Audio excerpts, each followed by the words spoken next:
What if you could heat your entire home for an entire day by burning a small bundle of sticks for just 1 hour? Sounds crazy, right? But thousands of people across America are building this right now in their basements, in their garages, in their living rooms, and they're cutting their heating bills by 80 to 90%. It's called a rocket mass heater. And today, I'm going to show you exactly what it is, how it works, and how you can build one for around $50. Stay right here, because this one might change everything for you. Let me ask you something real quick. Have you opened your heating bill lately? Because if you have, you already know the pain I'm talking about. $200, $300, sometimes $400 a month, just to keep your family warm. And every single year it goes up. The gas companies raise prices, the electric rates climb, and there's nothing you can do about it. Or at least, not that's what they want you to think. See, most of us are completely dependent on the grid. We turn on the thermostat and just hope the bill doesn't kill us. We wear extra sweaters inside our own homes. We argue with our spouses about keeping the heat down. We watch the money drain out every single month from October to March. It's exhausting. And here's what really gets me. We've been so trained to rely on utility companies that we completely forgot the old ways.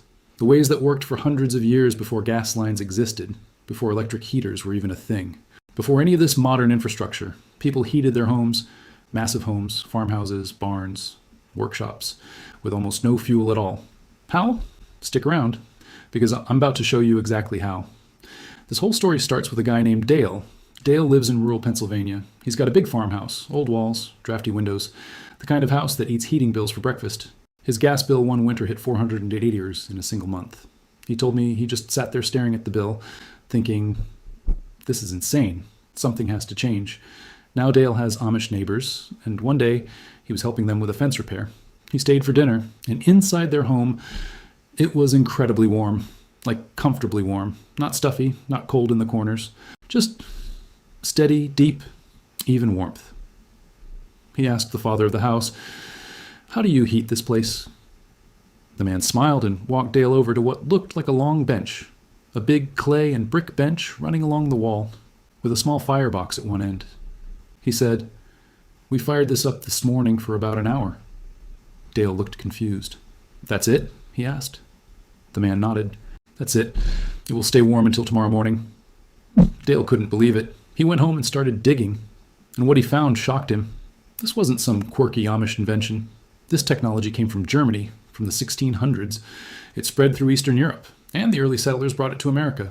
But somewhere along the way, as gas and electric heating became cheap and convenient, this knowledge got buried, forgotten, and the heating companies were just fine with that.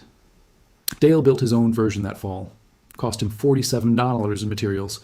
That winter, his gas bill dropped to $38 a month, from $480 to $38. I'll let that sink in. Now, before I explain how this system works, I need to show you why your current heating setup is robbing you blind. Think about a regular wood stove or a fireplace. You light a fire, it burns hot. It feels warm while it's going. But then what happens? The fire dies down, the metal gets cold, the room gets cold, and most of that heat, it went straight up the chimney. I'm not exaggerating.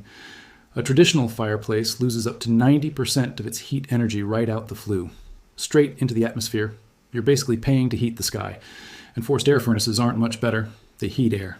Air is light, air rises, your ceiling gets warm, your floor stays cold. And every time a door opens, that expensive warm air is gone. Same with baseboard heaters, radiant electric panels, even most pellet stoves. They all have the same problem. They produce heat fast and lose it even faster. There's no storage, no thermal mass, no bank account for your heat energy. You're running on empty every day. The rocket mass heater solves this in the most brilliant, simple way possible. And once you understand the science, you'll wonder why nobody told you sooner. All right, let's get into it. The rocket mass heater works on two core principles. Number one, supercharged combustion. Number two, thermal mass storage. Let me break both down simply. First, the combustion. In a normal wood stove, the wood just burns. It burns okay, gets hot, but a lot of that energy is unburned gas and smoke floating away. In a rocket mass heater, the design forces air to feed the fire from below. The wood feeds in horizontally. The flame burns downward and then shoots up through a vertical heat riser. This creates what's called a rocket effect. The airflow becomes incredibly powerful. The burn temperature inside that riser hits 1800 to 2000 degrees Fahrenheit. At that temperature, almost everything burns. There's almost no smoke, almost no wasted fuel, just pure, intense heat energy. You're extracting nearly every single BTU from that wood. That's why it uses 80 to 90% less fuel than a regular stove. You're not wasting anything. Now, here's where it gets really clever. That superheated air doesn't just go up the chimney, it travels through a long horizontal exhaust channel. This channel runs under or through a large thermal mass, usually a bench or a platform built from cob, clay, brick, or stone. As the hot exhaust travels through this channel, the thermal mass absorbs all that heat. Like a giant battery charging up, after your 1 hour burn session, the fire goes out. But the bench stays warm for 12 hours, 18 hours, sometimes 24 hours. You're sleeping on or next to a giant warm stone battery. No fire burning, no fuel consuming. Just slow, radiant warmth releasing into your room. It's genius. And the best part? The exhaust coming out of the chimney is mostly just water vapor and carbon dioxide. Almost no smoke, almost no creosote buildup. It burns so cleanly that in many states it meets air quality standards better than a regular wood stove. This is not magic, this is physics. Simple, brilliant, ancient physics. Okay, now let's talk money, because this is where it gets really exciting. Here's what you need to build a basic rocket mass heater, and I'm going to give you real prices. Item 1, fire bricks or regular bricks. You need about 50 to 80 standard bricks. Check a Craigslist, check Facebook Marketplace. Salvage yards sell these for 10 to 25 cents each, or sometimes free if someone's demolishing an old fireplace. Budget, $5 to $15. Item 2, a metal barrel or large metal pipe. A 55-gallon steel drum works great. Or a thick steel pipe, 6 to 8 inches in diameter. Scrapyards, farm auctions, old water heaters. Budget, $0 to $10. Item 3, clay, sand, and straw for the cob bench. This is your thermal mass. If you have a yard with decent clay soil, it's basically free. Dig it up. Mix it with sand and straw. If you need to buy it, budget, $5 to $15. Item 4, metal flue pipe for the exhaust channel. 6-inch diameter double wall stovepipe. About 10 to 15 feet total. Hardware store or salvage. Budget, $10 to $20. Item 5, basic tools. Shovel, trowel, level, mixing bucket. Most people already have these. Budget, $0. Total cost, $20 to $50. That's it. You're building a heating system that will last 20 to 30 years for the cost of a couple of takeout dinners. Let me just say that again. A heating system that heats your home for 24 hours on a bundle of sticks that you can build this weekend for under $50. If that doesn't excite you, I don't know what will. All right, let's build this thing. I'll walk you through the core build step by step. You can do a simple indoor version or a full bench version. I'll describe the full bench version because that's what gives you the 24-hour heat storage. Step 1, choose your location. Pick a spot along an interior wall. Interior walls hold heat better than exterior walls. The bench will run along this wall. You'll need floor clearance. If you're on a wood floor, lay down a fireproof base layer of bricks or tiles first. Leave at least 18 inches of clearance from any wall you're building against. Step 2, build the feed chamber and J-tube. This is the heart of the system. Stack your bricks into a J shape. The short side of the J is where you feed your wood in horizontally. This is called the feed tube. The long side of the J goes vertical. This is the heat riser. Make the heat riser taller than the feed tube, at least twice as tall. This height difference creates the draft that powers the rocket effect. Use no mortar for now. Dry stack the bricks first. Test the design before you commit. The feed tube should be about 6 inches wide and 6 inches tall. The heat riser should be the same internal dimension, but go up 24 to 36 inches. Step 3, install the heat riser barrel. Take your 55-gallon metal drum. Cut a hole in the bottom just big enough for the heat riser to come up through it. Slide the barrel down over the heat riser. The barrel sits directly on or just around the top of the J-tube structure. The gap between the heat riser top and the barrel top creates a powerful suction effect. Hot gas rises up the riser, hits the barrel top, comes down around the outside of the riser, inside the barrel, and then exits through an exhaust port at the bottom side of the barrel. This is where the heat transfer really happens. Step 4, connect the exhaust channel. At the base of the barrel, attach your 6-inch metal flue pipe. This pipe will run horizontally through your bench. Horizontal, not angled up. The heat needs time to transfer to the mass. Run this pipe 8 to 12 feet through the length of the bench. Then angle it up at the end and out through the wall or ceiling as your chimney exit. The chimney exit point should be lower than the top of the heat riser. This is critical. It keeps the draft working in the right direction. Step 5, build the cob bench. Now you build the thermal mass around and over the exhaust channel pipe. Mix your cob, 3 parts clay soil, 2 parts sand, 1 part chopped straw. Add water slowly until it's like thick cookie dough. Pack it around and over the exhaust pipe. Build up the bench shape, typically 18 inches high, 24 inches wide. Make it as long as your exhaust channel run. Pack the cob in layers. Let each layer dry before adding the next. This takes a few days. Don't rush the step. The cob needs to be dense and solid. Cracks are normal as it dries. Just fill them back in with fresh cob. Once dry, you can finish the surface with a fine clay plaster for a smooth look. Step 6. Initial burn and test. Do your first burn outside if possible, or with windows open. The cob will release steam and smell as it cures. This is normal. Feed small dry sticks into the feed tube. Light them with a bit of paper at the base of the heat riser. You should hear a whooshing sound. That's the rocket effect. That sound means it's working. Let it burn for 20 to 30 minutes. Check for any smoke leaks in your brick joints or cob. Seal any leaks with fresh cob mix. After a few test burns, the bench will start to cure fully, and then you're ready for real operation. Okay, so what happens after you build this thing and start using it for real? Let me tell you what users across the country are reporting. And these are real people in online builder communities and homesteading groups.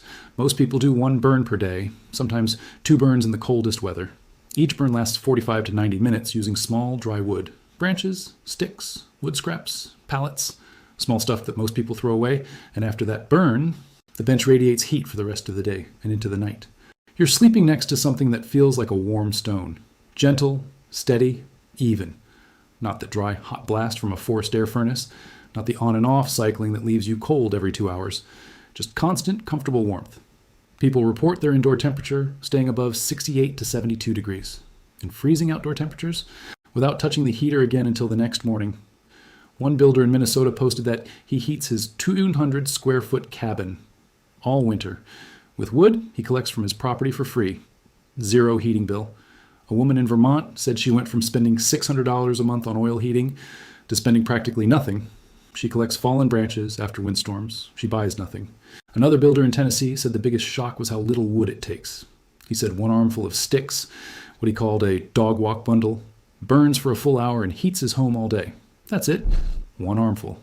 Now let's talk about the other benefits that most people don't mention up front. Benefit 1, air quality. Because the combustion is so complete, there's almost no particulate smoke coming out, no creosote buildup in your chimney, less chimney cleaning, less fire risk. Benefit 2, no power dependency. The system needs 0 electricity, 0 gas, 0 propane. If the grid goes down in a storm, your rocket mass heater doesn't even notice. Your family stays warm while your neighbors are calling the utility company. Benefit 3, durability. There are rocket mass heaters in Europe that are over 100 years old. Still being used, still working perfectly. The cob bench doesn't rot, doesn't rust, doesn't break down. It just sits there, storing heat, releasing it year after year. Benefit 4, it's a skill and an asset. Once you build one, you understand it completely. You can fix it yourself. You can improve it. You can teach your kids. This knowledge doesn't leave you. You're not dependent on a technician. You're not dependent on a warranty. You own the system entirely. That feeling of energy, independence, is something you really can't put a price on. Now I know some of you are thinking, this sounds too good to be true. Is this actually safe? Will this really work in my climate? Fair questions. Let me answer them directly. Is it safe? Yes, when built correctly. The exhaust gases exit through a sealed flue just like any wood stove. You need a carbon monoxide detector. Always. That's true with any combustion heating source. The exterior of the bench never gets dangerously hot. It gets warm, like a heated floor, not a burn risk.